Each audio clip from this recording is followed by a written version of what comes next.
দুই match test সিরিজের প্রথমটিতে আজ ওয়েস্ট ইন্ডিজের মুখোমুখি হবে বাংলাদেশ। এন্টিগার স্যার ভিভিয়ান রিচার্ড স্টেডিয়ামে ম্যাচটি শুরু রাত ৮টায়। এই মাঠে যে কোনো ফরম্যাটে টাইগারদের ইতিহাসটা সুখকর না থাকলেও বছরের শেষটা রাঙিয়ে তোলার দিকে নজর থাকবে মিরাজ মমিনুলদের। আর স্বাগতিকদের লক্ষ্য জয়ের ধারায় ফেরা। বিস্তারিত রাফি আমিনের রিপোর্টে। সাদা পোশাকে বছর জুড়ে ওয়েস্ট ইন্ডিজ আর বাংলাদেশের অবস্থান ছিল একই মেরুতে, যেখানে ব্যর্থতার বৃত্তে আবদ্ধ ছিল বার্থওয়েট মিরাজরা। দুটো দলই সবশেষ হেরেছে দক্ষিণ আফ্রিকার বিপক্ষে। টাইগারদের শুরুটা ছিল ঘরের মাঠে শ্রীলঙ্কার কাছে হোয়াইট ওয়াশ দিয়ে, মাঝে পাকিস্তান সফরটা ছিল ভিন্ন।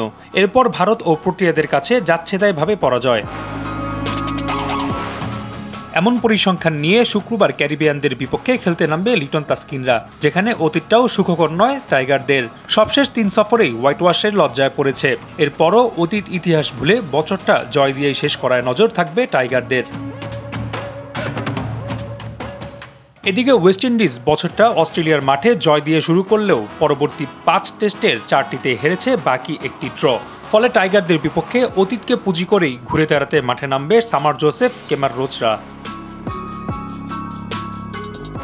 রাফি আমিন, RTV।